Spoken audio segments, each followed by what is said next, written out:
தமிழகத்தின் ஒரு சின்ன கிராமத்தில் பழமையான ஒரு அரண்மனை இருந்தது.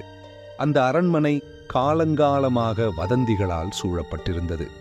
அந்த அரண்மனையில் இரவு நேரம் நுழைந்தவர்கள் மீண்டும் திரும்பி வரமாட்டார்கள் என்று கிராமத்தில் உள்ள மக்கள் நம்பிக்கையுடன் பேசிக் கொண்டிருந்தார்கள்.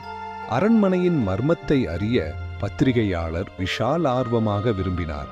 அவர் பக்கத்திலிருந்த பழைய ஆவணங்களை படித்து அந்த அரண்மனை ஒரு மன்னனின் சொத்து என்பது அறிந்தார். அந்த மன்னன் தனது செல்வங்களை பாதுகாக்க ஒரு இரகசிய அறையை உருவாக்கி அதற்குள் ஓர் பயங்கரமான சாபங்களை பதித்துவிட்டதாக ஆவணங்கள் சொன்னது. ஒரு சாமியார் அந்த மன்னனுக்கு, உன் செல்வங்கள் இந்த அரண்மனையில் மட்டுமே இருக்கும், ஆனால் அதை எவர் எடுத்தாலும் அவர்களை ஆவியாக மாற்றி என் சாபம் வாழ்க்கையை முடிவுக்கு கொண்டு வரும் என்று கூறியதாக அறிந்தார். விஷால் தனது நண்பர் அருணுடன் அந்த அரண்மனைக்குள் நள்ளிரவில் சென்றார். சிறு விளக்குடன் இருவரும் உள்ளே நுழைந்தார்கள். அறைகள் வெறிச்சோடி கிடந்தன.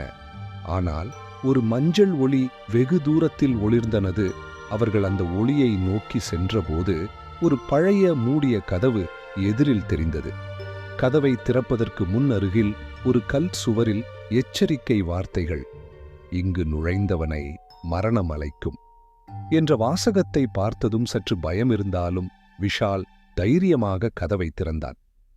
அடுத்த நிமிடமே ஒரு சிரிப்பு, பின்பு முழு அமைதி. அருண் திரும்பி பார்க்கும்போது விஷால் அங்கேயே காணாமல் போனான். அருண் அச்சத்தில் அங்கிருந்து ஓடிப்போனான். மர்மம் இன்னும் கிராமத்தில் பேசப்பட்டுக் கொண்டே இருக்கிறது.